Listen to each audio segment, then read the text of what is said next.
Thank you, Mr. Chairman, and thank you, Mr. Secretary, for being here and being the secretary you are that I have so much confidence in, and I appreciate the very good job that you're doing.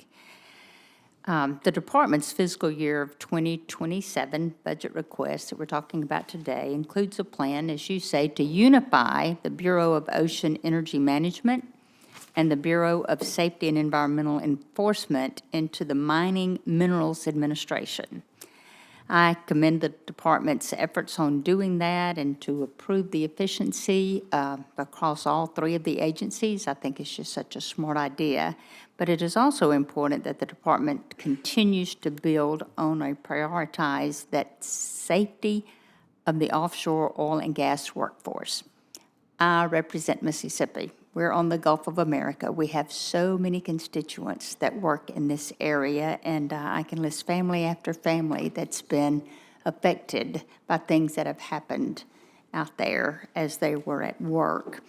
But, Mr. Secretary, how does the department believe this plan will maintain and improve the safety of offshore rigs? And will you speak also to the status of the 11th National Outer Continental Shelf programs? I have a nephew that works in the Gulf, so this is very important to me. Well, first, in terms of the leasing program, we're happy to follow the law in terms of actually holding lease sales and having that be a predictable thing, because that's when it's predictable, then companies can do their research, they can invest their capital. That helps communities, that helps suppliers, it helps everything, and it helps, of course, our energy security as a nation. So, following law. In terms of the two organizations coming together, BOEM and Bessie to the Marine Minerals Agency, those folks are often co-located. They were arbitrarily divided, some years ago. They often are co-located in the same places, work together. We believe that we can both, on both safety and on regulations, improve the efficiency of how we deliver that. And the people in both these organizations are excited about the opportunity to work as one again. We've kept the revenue portion out, which was part of the criticism from when these originally separated, because there was a concern that somehow where the revenue was being accounted for was influencing how people are doing safety inspections. So so there's no conflict of interest. Revenue goes to a separate organization. Honor the regulatory and safety teams when they're traveling to an offshore rig.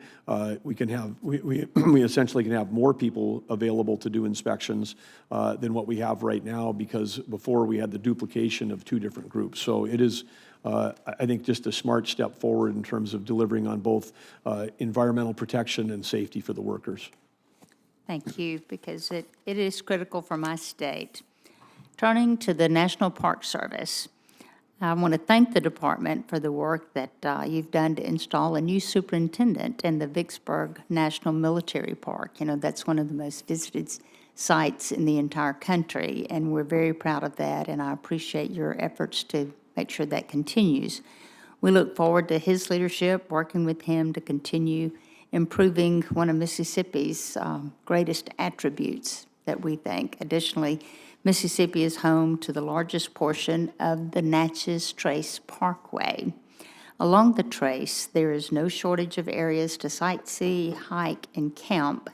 The trace, much like the rest of Mississippi, continues to see the fallout from the 2023 drought and pine beetles that devastated the trees across our states. Any highway, any area of the state that you go to, we can normally find evidence of that. But as the Park Service continues to work through backlogs, what is the status of maintenance along the trace, and how can we work together to improve cleaning up along this very important parkway that we drive 50 miles an hour on and no faster? Senator, as you know, and as the chairman has stated, we've got a massive backlog on deferred maintenance, and part of that relates to roads. One of the things coming into this job, is those that know me and having served as governor, you have a Department of Transportation. You become governor on day one. You can go to the head of the DOT and go, how many miles of road do we manage? How many miles do we snow plow? How many of those need to be repaired? How many of those are at this level of condition of thing? We have more roads across national parks and wildlife refuges and BIA than many states.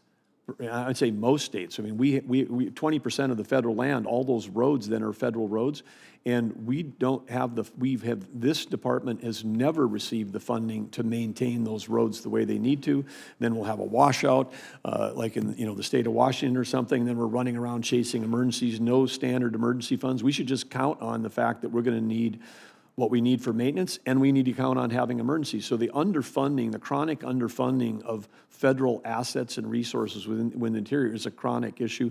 Passing, the LRF to allow us to have tackle some of that deferred maintenance would be awesome and would free up dollars. It's the fastest way that any of you that have got deferred maintenance in your states, and of course we heard there's a lot of support for reauthorizing LRF, but let's go, because that will give us the ability to tackle that. We're also trying to set up what I'll call a DOT. I want to have a head of all the roads across all these federal agencies, one person like I do for wildland fire, so that we can actually start to have the data, so then we would know, how to prioritize the repair of these roads, not just in emergency conditions, but to make sure they never get in bad shape in the first place. Thank you very much, and I'm out of time.